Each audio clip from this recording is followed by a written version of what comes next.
현금 수지를 조금 더 보겠습니다. 굉장히 이제 사실은 용어만 익숙해지면 어렵지 않은 거를 사람들이 용어가 너무 다양하니까 어려워한단 말이에요. 그러니까 자꾸 반복해서 보는 거예요. 할인연금 수지 분석법은 화폐 시간 가치를 고려하는 방법이죠. 자, 거기에는 뭐가 있다 그랬어요?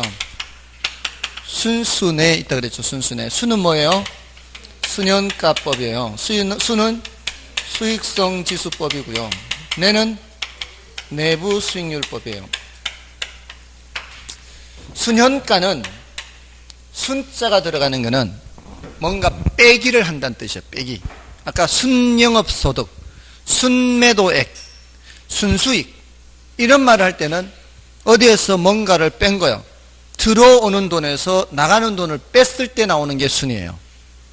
들어오는 돈에서 나가는 돈을 뺐을 때 순자가 들어가 있는 거는 다 그런 공통점이 있어요. 근데 현가가 붙어 있죠. 이거는 들어오는 돈을 현재 가치로 바꾸고 나가는 돈도 현재 가치로 바꾸어서 그렇게 해서 빼는 거예요. 그래서 순현가라 그래요. 들어오는 돈을 어떻게 한다고요? 현재 가치로 바꾸어요. 빼기 나가는 돈 현재 가치로 바꿔요. 이렇게 해서 순현가를 계산해요. 자, 현재 가치로 바꿨죠? 현재 가치로 바꿨죠? 화폐 시간 가치 고려해야 하네요? 고려해요.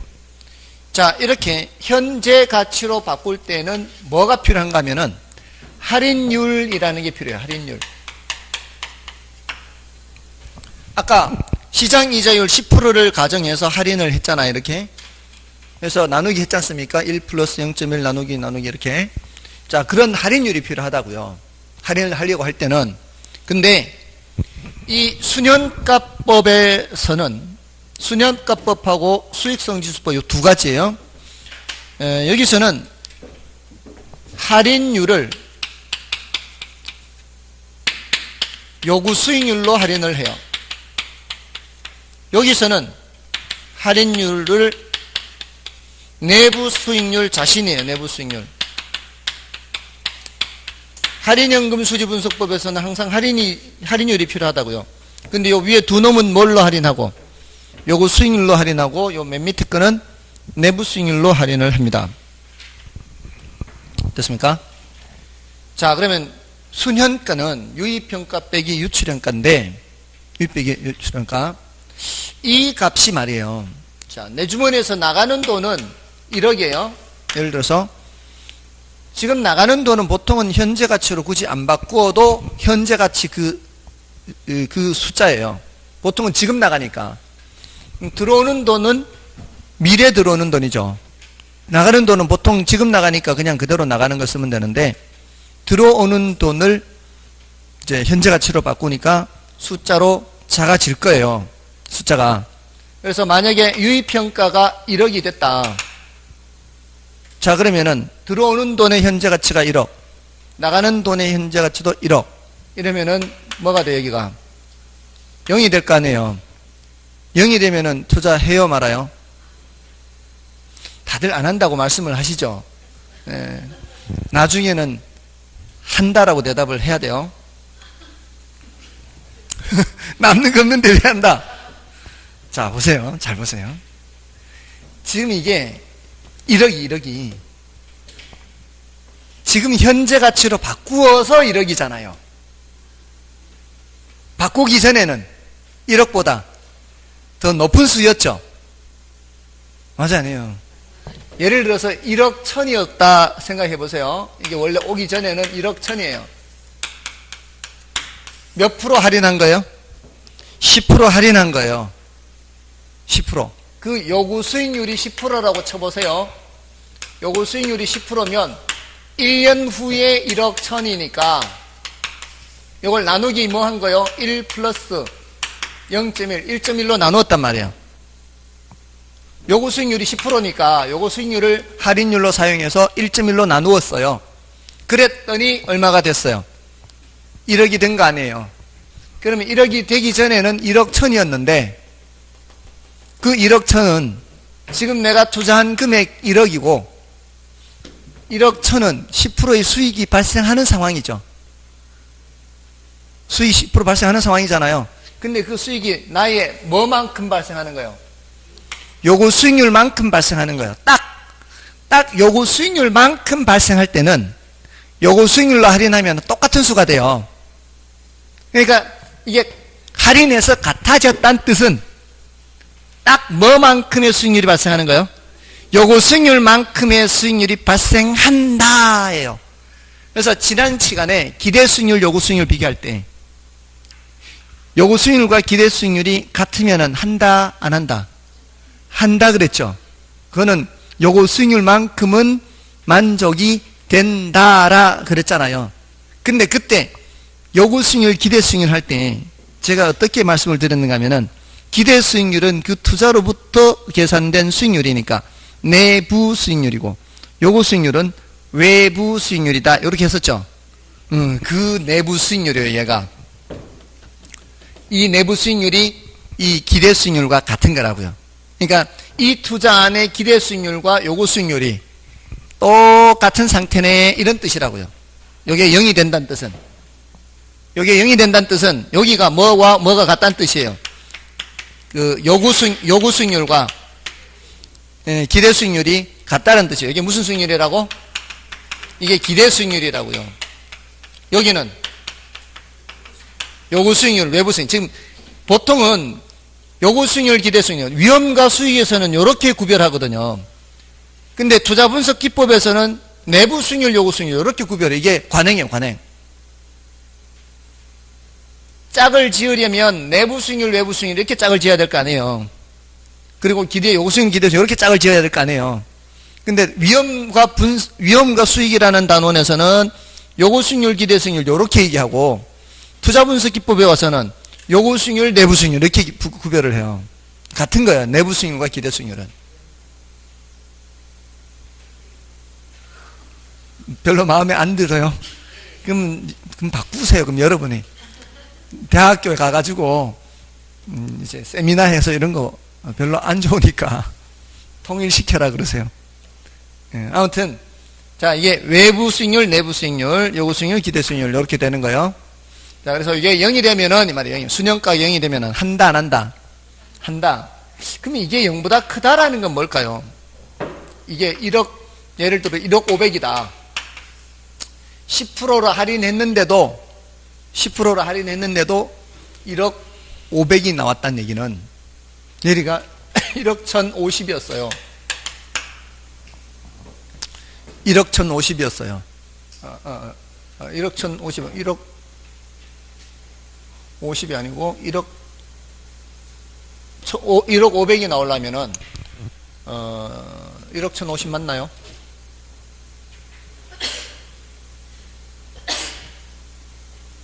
맞죠?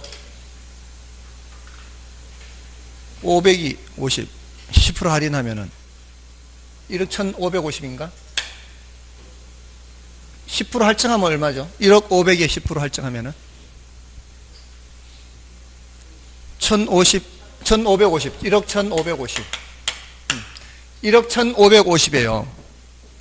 1억 1550을 10%로 할인하면은 1억 500이 되거든요. 그러면 여기가 0보다 크잖아요. 이게 500이 나오지 않습니까? 1억 500 빼기 1억 하면은 이 0보다 크죠? 뺐을 때 0보다 크다란 얘기는 이 사람의 요구 수익률이 몇 프로예요 지금? 10%잖아요. 10%를 만족하고도 500만큼 남는다는 뜻이에요. 그러면 이 투자안은 10%보다 더 크다는 얘기거든요. 그러니까 1억을 투자해서 1억 1550이 되니까 15.5%가 되는 거죠. 15.5%. 뭔 뜻인지 아시겠죠? 이 투자안의 기대 수익률은 몇 프로? 투자안의 기대 수익률은 15.5%. 이 사람의 요구 수익률은 10%. 그러니까 당연히 투자를 하는 거죠. 이렇게 되는 거니까 이렇게. 뭔 뜻인지 아시겠어요? 여기가 0이란 얘기는 여기가 똑같다란 뜻이고 여기가 0보다 크다란 얘기는 여기가 요구 수익률보다 내부 수익률이 더 크다란 뜻이에요. 만족하고도 남는 게 있는 거죠. 그건 당연히 해야 되는 거죠. 됐나요? 감이 오시죠? 자, 그럼 이 정도면 됐어요. 일단 이게 0보다 크거나 같으면 어떻게 한다?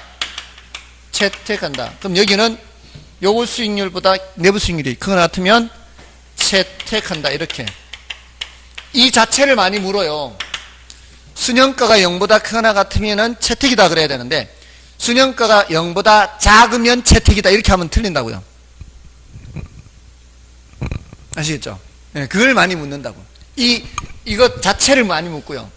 순현가는 하면서 이렇게 물어요. 순현가는 유입현금 흐름의 미래 가치에서 유출현금 흐름의 현재 가치를 차감하여 계산한다. 이러면은 틀리는 거예요. 미래 가치가 아니라 현재 가치로 바꿔야 돼요. 이게 있어요. 이게. 그렇게도 틀린 지문 만들고 순현가가 0보다 작으면 타당하다. 틀리는 거고 이렇게 많이 물어요. 그러니까 어렵지 않아요. 지금 용어가 낯설고 처음 들어서 이 분이지 이 얘기를 들어보면 당연히 알 수 있는 너무나 쉽게 알 수 있는 그런 얘기들이잖아요. 그런데 이제 그를 문제는 자꾸 까먹으니까 문제라는 거죠. 들을 때만 알고 다들 그래요. 여러분만 그런 게 아니고 저도 마찬가지고 들을 때만 알아. 다시 보면은 이게 언제 봤나 싶어요. 그러니까 어떻게 해야 돼요? 자꾸 봐야지. 어떻게 해요? 할 수 없지. 반복하면 돼. 반복하면. 다음에 그럼 수익성 지수는 뭐냐? 수익성 지수는 아주 간단해요. 이것만 알고 있으면 밑에 거는 자동으로 해결이 돼요. 왜? 이 위에 있는 값을 그대로 가져오거든요. 이걸 그대로 가져와서 이거를 나누기로 바꾼 거예요. 나누기. 여기는 빼기지만 여기는 나누기예요. 여기가 뭐가 온다고요? 들어오는 돈의 현재 가치가 오고요. 요거는 나가는 돈의 현재 가치가 온다고요. 자, 뺐을 때는 0이 되겠지만 같은 값이면 여기는 나누기 할 때는 같은 값이면 1이 되겠죠. 그러니까 얘는 판단 기준이 되는 숫자가 1이에요. 1. 그러니까 이걸 또 물어요. 이걸 또 수익성 지수가 1보다 작으면 타당하다. 이러면 틀린다 이 말이에요. 또는 순현가가 1보다 작으면 타당하지 않다. 방금 순현가라 그랬잖아요. 순현가는 0을 기준으로 얘기를 해야 되고 순현가가 1보다 작다 이게 타당하지 않다 이러면 안 된다고요. 뭔 뜻인지 아시겠어요? 0을 1하고 엇갈려서 틀린 지문을 만들거나 아시겠죠? 이걸 현가를 안 집어넣어서 틀린 지문을 만들거나 아시겠죠? 이거를 바꾸어서 놓고 유출현가 유입평가 이렇게 바꿔서 틀린 지문을 만들거나 이 질문하는 그 수준은 딱 초딩이에요. 근데 대답하는 사람이 초등이 안 되니까 거의 유치원 수준으로 얘기를 해야 돼요. 아무튼 질문하는 수준은 정말 이거는 수준 높은 질문이 아니거든. 맞잖아요. 이거 바꿔놓고 이거 바꿔놓는데 이게 무슨 수준 높은 질문이에요. 근데 우리 시험에서는 이런 것만 맞춰도 합격한다고요. 요거보다 난이도 높은 거는 나중에 설명드릴 거거든요. 그 난이도 높은 거는 5, 6월 달 가서 설명을 드릴 건데 그거는 시험에 잘 안 나와요. 잘 안 나와. 다행히도. 난이도 높은 거는 시험에 안 나와요. 다행히도. 그러니까 그나마 이게 어려워요. 이게 순현가법과 수익성 지수법에서 사용하는 할인율은 요구 수익률이고 내부 수익률법에 사용하는 할인율은 내부 수익률이다. 이게 그나마 좀 어려운 질문이에요. 아시겠죠?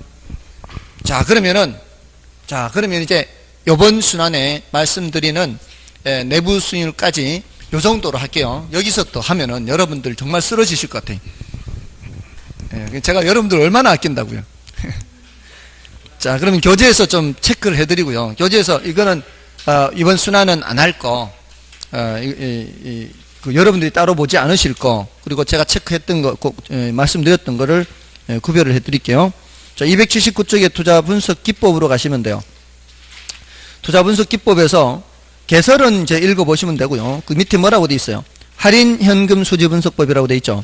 자, 그 화폐 시간 가치 고려한다, 안 한다? 고려한다요, 고려한다. 시간 가치 고려. 자, 시간 가치 고려해요. 자, 그것만 일단 파악하시면 되고요. 나머지 것들은 그 여러분들이 읽어보시고요. 괄호 2번은 참고로 보시면 돼요. 괄호 2번은 좀 중요도가 낮습니다.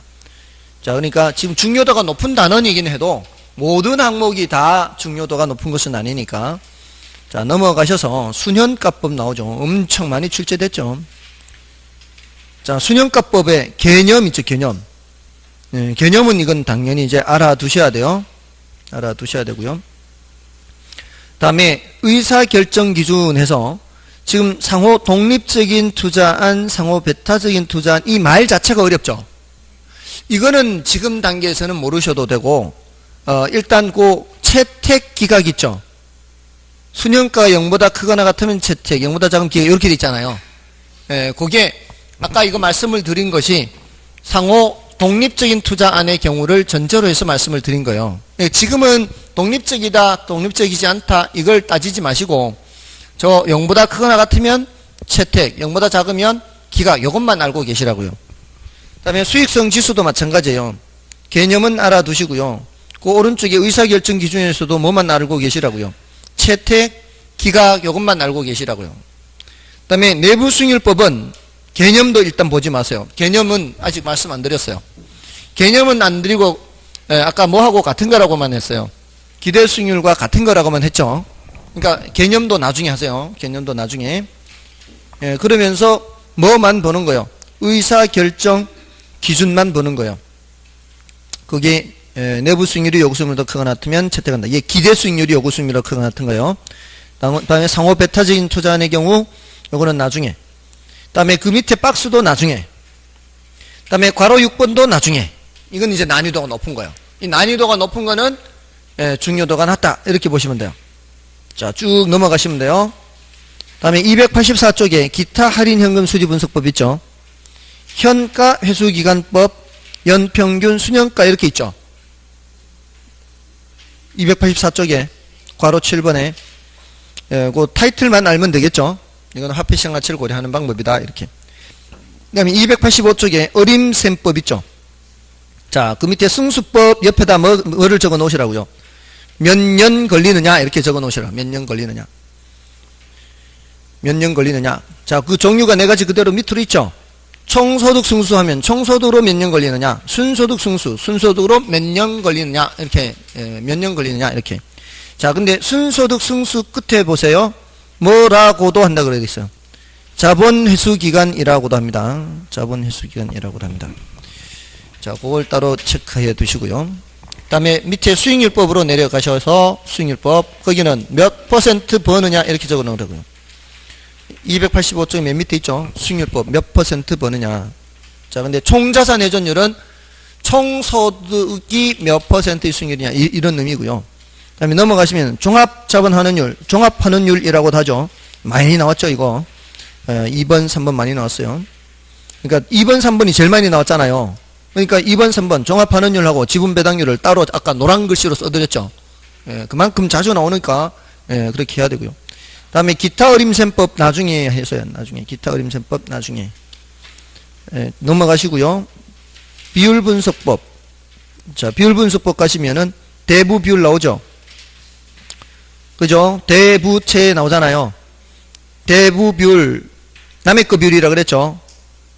자, 근데 그 안에 동그라미 4번, 5번에, 딱 4번, 5번에 부채 비율이 있거든요. 부채 비율. 동그라미 4번, 5번 안에 있어요. 부채 비율은 내 거분에 남의 거 그 공식으로 돼 있죠. 4번의 공식. 자기 자본분에 타지 자본 돼 있지 않습니까? 그러니까 부채 비율은 다른 개념이니까 주의를 하셔야 되고요. 다음에 괄호 2번의 부채 감당률. 여기는 누구를 감당한다? 순영소득이 부채 서비스 감당한다. 이렇게 하면 되고요. 다음에 오른쪽에 채무불이익률. 채무불이익률은 누가 누구를 감당한다? 유효총소득이 영업경비 부채 서비스 감당한다. 다음에 영업경비 비율 나중에. 다음에 넘어가 있어서 총부채 상환 비율이나 비율분석법의 한계. 자, 뒤에 있는 나머지 것들 다 나중에. 됐죠? 자, 일단 구별이 되죠, 이제. 오늘 설명드린 거와 설명드리지 않은 거. 설명드리지 않은 거는 여러분이 굳이 따로 보실 필요 없어요. 그리고 난이도 높은 것은 나중에 한다고 했고요. 그 난이도 높은 것들은 중요도가 낮아요.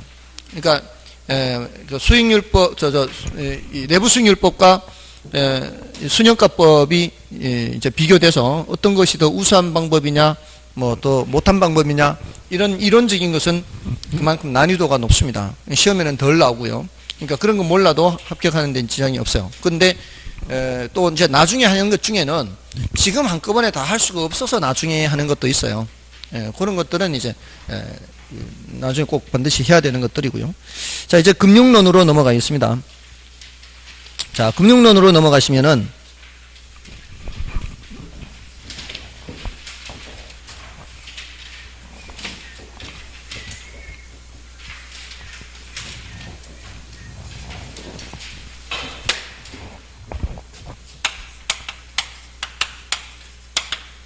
자, 금융론의 기초에 해당하는 그 단원이 있고요. 저당 상환 방법이 있는데, 그 다음에 저당 유동화 하는 게 있고요. 그 다음에 자금 조달 방법 하는 게 있어요.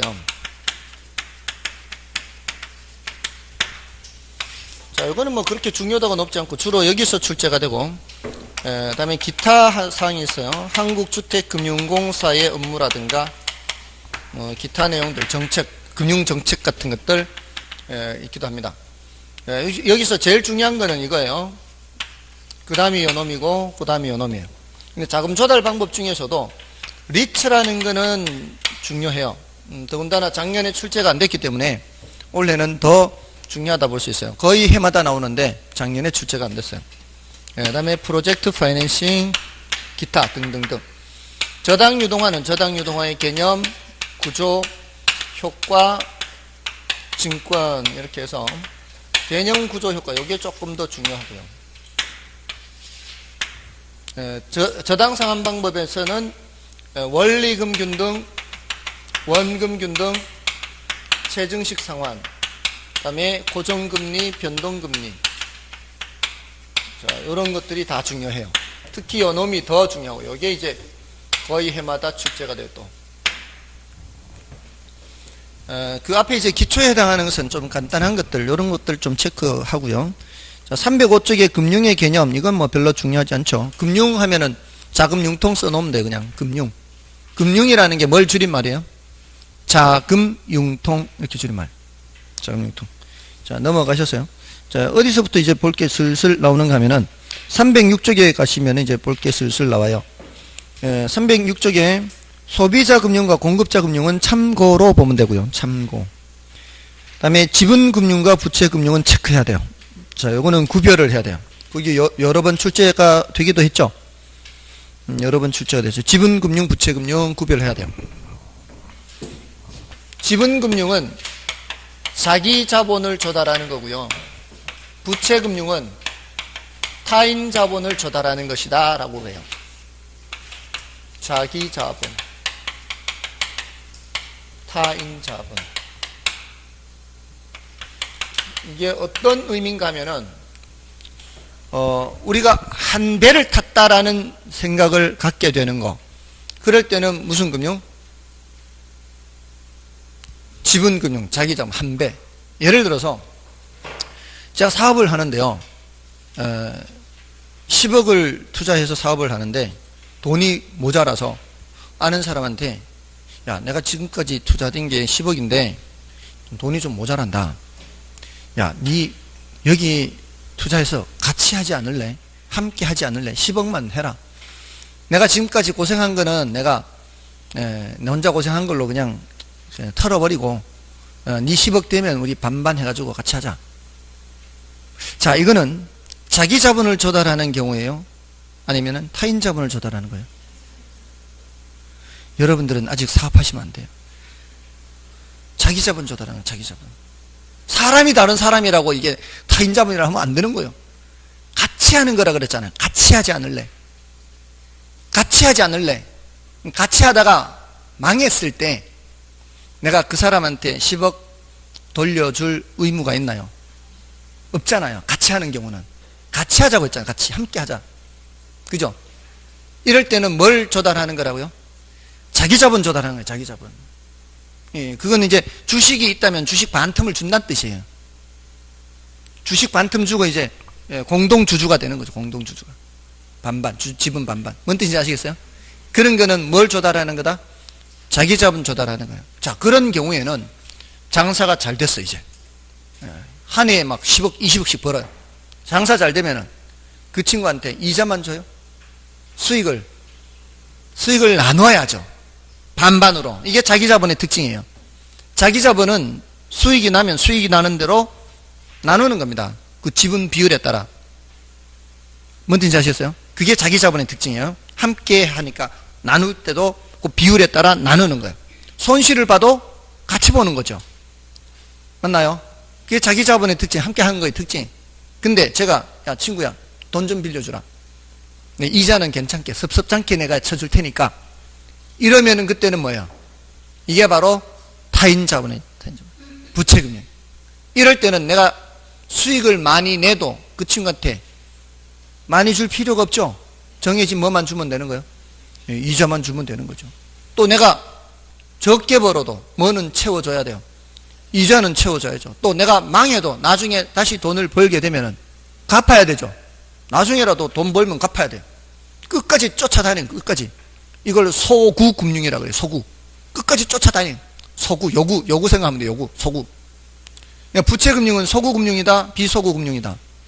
소구금융이다, 이렇게 얘기해요. 부채금융. 끝까지 쫓아다니는 거예요. 근데 자기 자본 조달은 망했을 때 달라고 할 수 있어요, 없어요? 없어요. 비소구라고 그래요, 비소구. 됐나요? 자, 그러면은, 자, 주식은 뭐예요, 주식? 주식은 조금 전에 얘기했는데, 자기 자본, 타인 자본.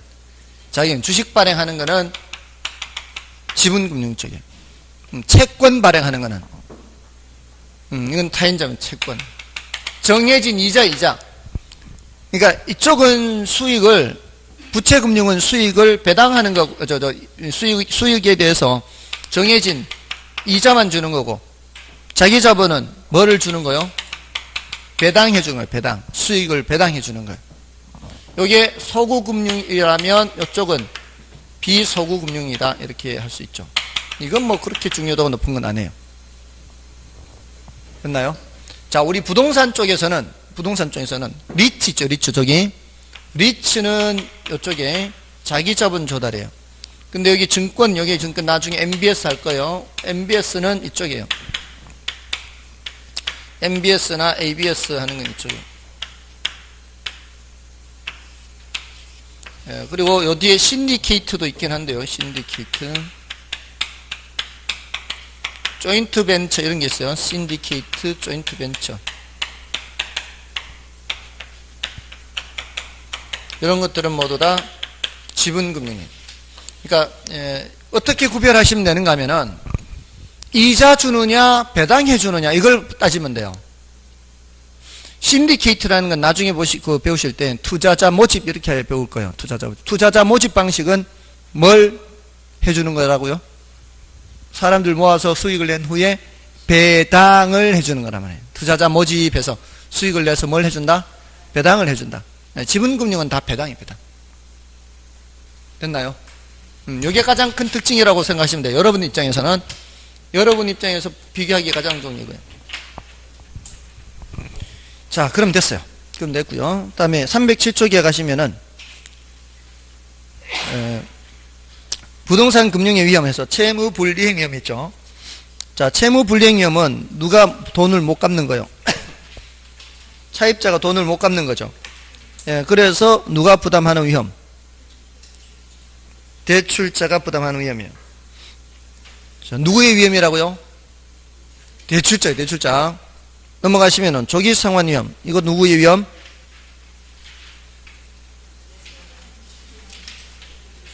이것도 대출자 위험. 조기상환하는 거는 만기전 변제라고도 하죠. 대출자 입장에서는 뭐가 제일 좋다고요? 꼬박꼬박 만기까지 이자 꼬박꼬박 내서 원리금 상환하는 게 제일 좋아요.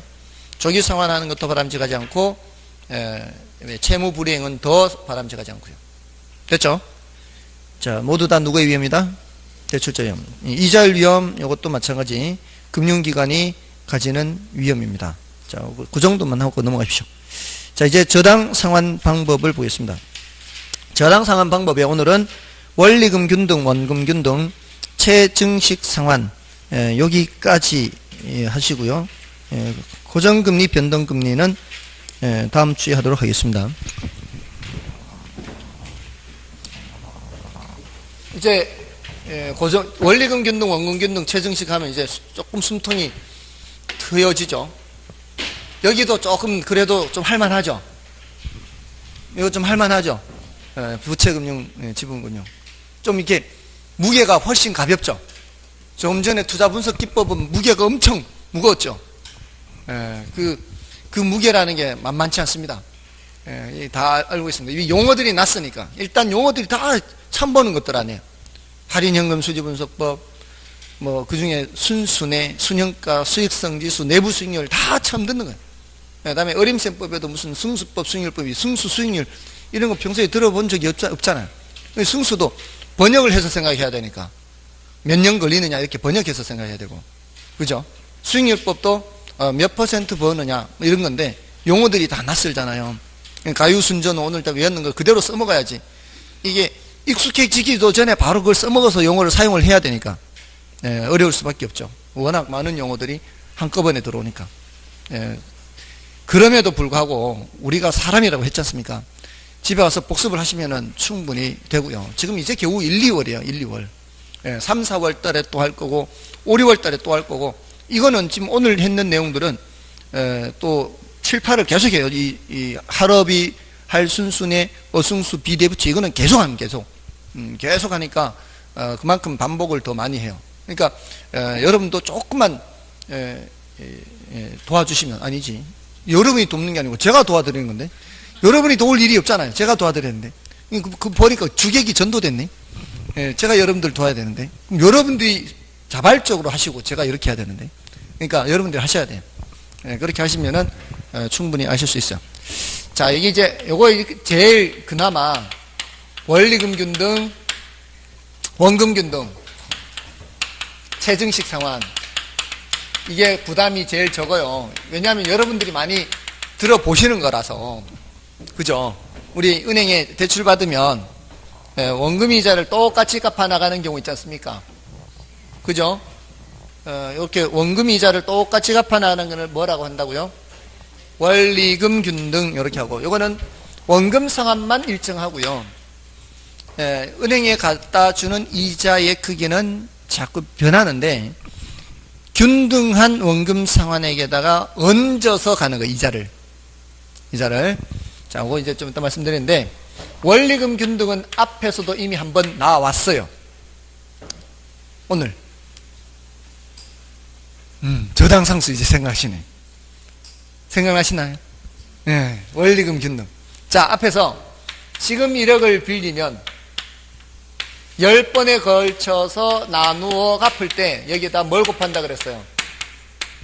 저당상수 곱한다 그랬죠. 아까 10년 10%의 경우 저당상수는 어떻게 된다 했죠? 제가 0.1627을 썼을 거예요.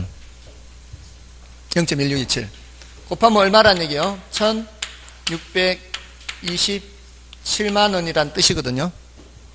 그럼 자, 1627만 원, 1627만 원 똑같이 갚아나가면 나중에 이제 다 갚게 된다 이 말이에요. 그러면 요거를 첫 해만 분석해 볼게요. 첫 해만. 자, 첫 해 원리금 지불액이 얼마예요? 1627만 원이잖아요. 요 원리금 지불액이 똑같다는 얘기잖아요. 이렇게 두 번째, 세 번째. 자, 여기에는 뭐도 있고 뭐도 있다는 얘기요. 원금과 이자가 함께 있다는 얘기예요. 자, 몇 프로 이자라고요? 얼마 빌렸어요? 이걸 매년 10번에 걸쳐서 갚는 거예요. 그럼 첫 해는 이자가 얼마 발생했을까요? 1억을 10%로 빌렸으니까 1년 상행했으니까 얼마 발생했어요? 1000만 원이잖아요. 1년 첫 해 1억에 10% 이자가 발생해서 이자는 1000만 원인데 이 말이에요. 이자는 1000만 원인데 은행에 갖다 주는 돈은 얼마 갖다 준다고요? 1627. 이걸 지불액이라 그래요. 원리금 지불액. 원리금 지불액이 1627인데 그 중에 이자가 얼마라고요? 이자가 1000만 원이라고요. 그러면은 은행에서는 1000만 원보다 더 많이 가져온 만큼은 빚을 까주는 거죠.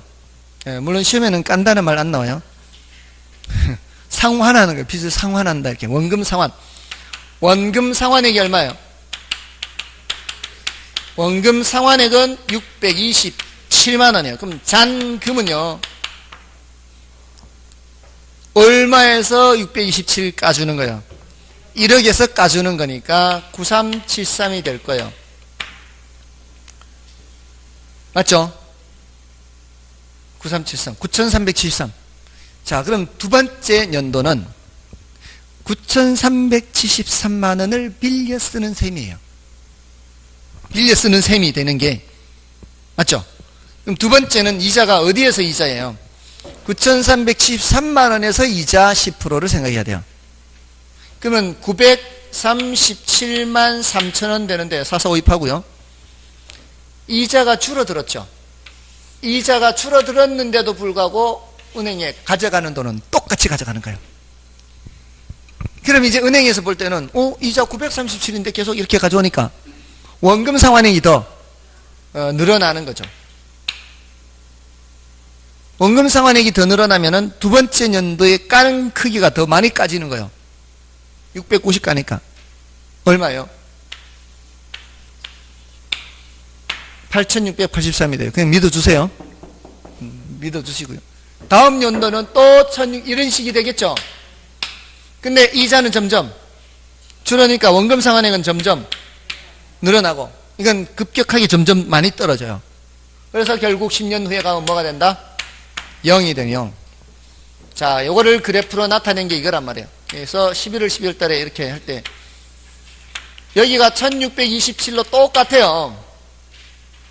이거 갖다 주는 거는 이게 뭐예요? 원리금 지불액이에요. 원리금 지불액은 똑같은데 이 중에서 처음에는 이자가 많아요. 이자가 더 많아요. 이자가 더 많고 원금 상환액이 더 적고요. 근데 점점 이자가 줄면서 원금 상환액은 점점 많아지는 거죠. 이렇게 이자는 점점 어떻게 되고 줄어들고 이자는 점점 줄어들고 원금 상환액은 점점 많아지고 이렇게 그래서 이런 식으로 갚아서 약 3분의 2가 돼야 절반 갚아요. 처음에 갚는 게 얼마 안 되니까 이런 식으로 5년에서 5천 못 갚아요. 1억 빌렸는데 반 가서는 5천 못 갚는다고요. 약 3분의 2를 가야 5천만 원 갚는다고요. 됐습니까? 이게 무슨 상환? 원리금 균등 상환이에요. 근데 원금 균등 상환은 원금 상환액이 일정해요. 자, 똑같은 조건이라고 해보세요. 1억을 10년 만기 10%, 연 10%로 빌렸는데 매년 얼마씩 갚는다고 보는 거예요? 매년 1000만 원씩 갚는다고 보는 거예요. 원금 균등액을 먼저 계산해요. 여기서는 원금 균등액을 자, 지금 얼마 빌렸다 그랬어요? 똑같은 조건 1억을 빌렸고요. 이거를 몇 번에 걸쳐서 나눠 갚아야 돼요? 10번에 걸쳐서 나눠 갚으니까 10으로 나눠야 돼요. 그럼 얼마씩 갚아야 돼요? 한 번에 1000만 원씩 갚아야 돼요. 그러니까 여기서는 첫해, 둘째, 셋째 할 때 원금 균등액을 먼저 계산하는 거예요. 원금 균등액을. 첫해도 1000, 둘째도 1000, 셋째도 1000 이런 식으로 됐나요? 근데 이자 계산하는 거는 이쪽이나 저쪽이나 두 번째예요. 여기도 두 번째 이자 계산해요. 첫해 이자가 얼마예요? 첫해 이자 1000만 원이죠. 첫해 이자는 무조건 똑같아야 돼요. 첫해는 이자가 다 똑같아야 돼요. 어차피 1억을 10%로 1년을 썼을 테니까. 최증식도 마찬가지예요. 그거는 다 첫해 이자는 다 똑같은 거예요. 자, 그러면 첫해 원리금 지불액은 어떻게 될까요? 원리금 지불액은 2,000. 은행에 갖다 주는 거는 첫해 얼마 갖다 줘야 된다고요? 2천만 원 들고 가야 돼요. 2천만 원 들고 가면 은행에서는 1,000만 원 이자인데 1,000만 원 더 갖고 오셨네요. 1,000만 원 까드릴게요. 잔금이 얼마예요? 9천이죠. 자, 이쪽보다 어떻게? 이쪽보다 더 적게 나왔죠. 그 소리는 이쪽이 더 많이 들고 가기 때문에 그래요. 얘는 1627 들고 가지만 원금 균등 상환은 2000을 들고 가니까 처음에 누가 더 부담스럽게 갚아나가는 거예요? 원금 균등이 더 부담스럽게 갚아나가요. 대신 나중 가면은 부담이 더 적겠죠. 자, 이렇게 해서 두 번째 연도는 이제 9천만 원에 대한 이자 900인데 처음에 계산해놨던 원금 상환액 1000 있으니까 1900이에요. 그러면 여기 1900 중에 900은 이제 이자고 또 1000만 원 갚으니까 8000. 그래서 여기 일정하게 갚아나가는 만큼 잔금은 일정하게 줄어들어요. 자, 그럼 이걸 그래프로 나타내면 어떻게 해요? 처음에는 많이 갚고 나중엔 적게 갚고 이렇게 밑으로 내려가는데 맞죠? 자, 그러면은 이 중에서 뭐는 이자는 점점 줄어들고 원금 상환액은 원금 상환액은 일정하고 이 줄어드는 이유가 이자 줄어드는 것 때문에 줄어드는 거예요. 됐죠? 자, 요거를 함께 그리면 함께 그리기 전에 자, 하나는 자, 이걸 보세요. 하나는 원리금 지불액이 일정하죠.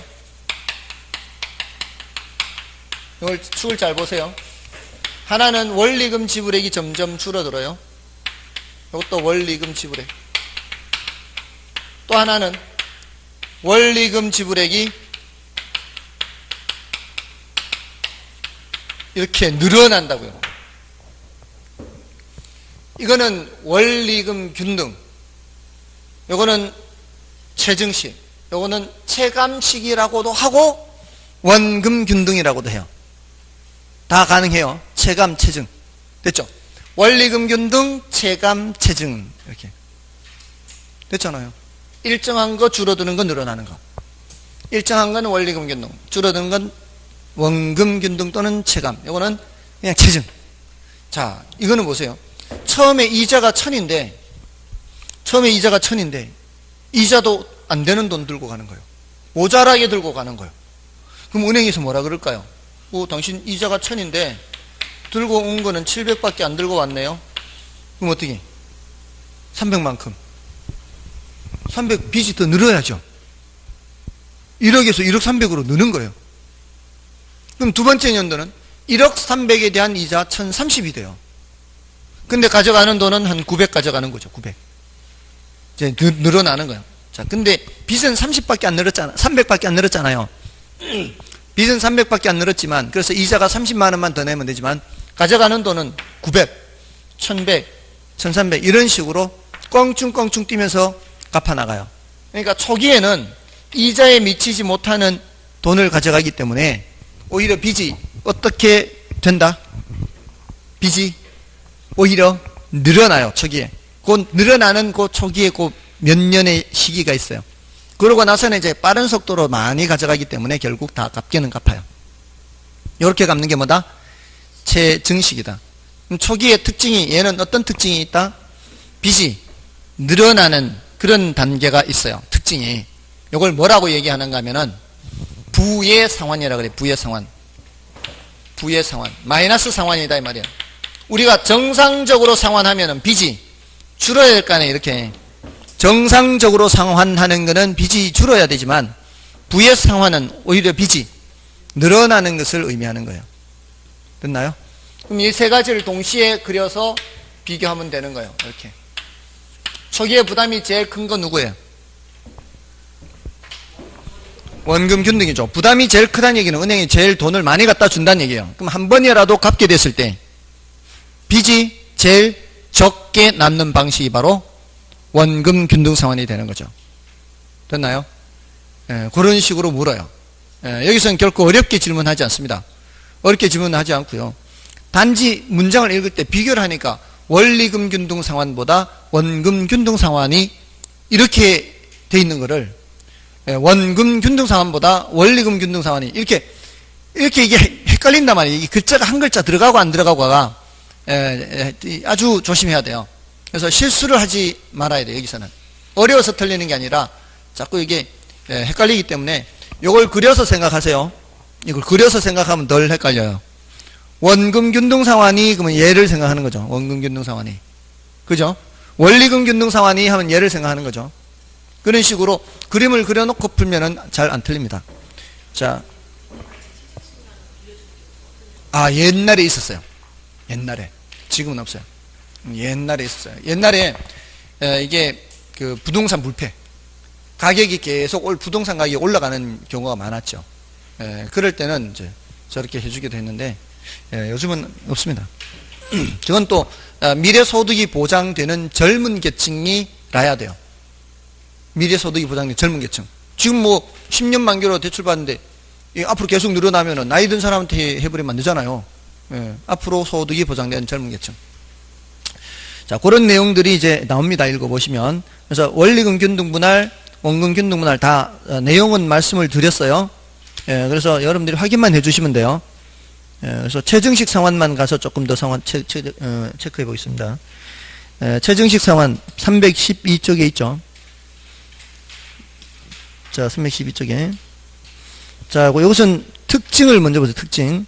이 방법은 초기에는 낮은 수준의 저당 지불액으로부터 시작하여 차입자의 소득이 늘어나는 속도를 감안하여 사전에 합의된 예정된 증가율로 단계적으로 저당 지불액을 인상하는 방식을 취하고 있습니다. 여기서 저당 지불액이 뭘 뜻하는 거요? 원금 이자의 합계를 뜻하는 거요. 이 방법은 초기 지불액이 이자 지급분에도 못 미치는 부의 상환이 발생할 수 있죠. 부의 상환이 발생하는 경우에는 저당 잔금이 증가하게 되는 거죠. 그러나 저당 잔금이 증가하는 속도 정도보다 이 저당 지불액이 더 크게 증가함으로 결국 원금과 이자를 모두 상환할 수 있게 되는 겁니다. 이건 미래소득이 확실한 젊은 계층과 취득한 부동산에 대해서 예상 보유기간이 단기인 차입자가 이용하기에 적합합니다. 그러니까 너무 오래 가버리면 어떻게 해요? 계속 상환액이 커지잖아요.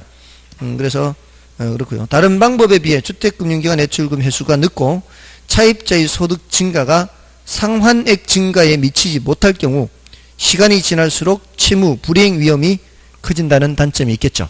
그래서 안 해주는 거죠. 자, 다음에 기타 상환 방법은 이거 그 역저당 빼고는 한 번도 출제된 적이 없어요. 그래서 일단 중요도가 낮으니까 나중에 하겠습니다. 됐죠? 그래서 오늘은 여기까지 하고요. 다음 시간은 그 넘어 있는 고정금리와 변동금리부터 하겠습니다. 자, 오늘 수업했는 것 중에서 지금 마지막에 했는 건 그래도 조금 덜 어렵잖아요. 요 저당 상환 방법 여기는 좀 덜 어렵고요. 금융기초도 뭐 그렇게 어렵지 않잖아요. 그러니까 오늘 했는 것을 복습할 때는 투자분석 기법에 초점을 맞춰야 돼요. 근데 그 투자분석 기법이라는 게 현금 수지 측정을 안 하면 할 수가 없잖아요. 현금 수지 측정을 먼저 한 후에 가유순전으로 먼저 한 후에 거기에 소득 여러 가지 있었지 않습니까?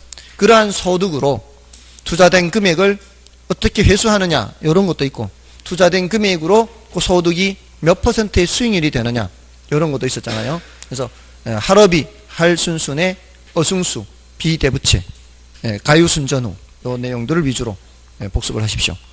화폐시간가치까지 하면 더 좋고요. 화폐시간가치는 일시불이냐 목돈이냐 연금 또는 푼돈이냐. 한 번은 일시불, 목돈은 연금, 그 다음에 푼돈은 다른 글자예요. 다른 글자. 저당상수나 감채기금 개수인데 제일 많이 사용하는 것이 저당상수라 그랬잖아요. 그 저당상수가 여기 다시 또 등장했던 겁니다. 됐나요? 됐습니까? 안 되면은 안 가는 거예요. 자, 아무튼 여기까지 하고요. 다음 주에 뵙겠습니다. 수고했습니다.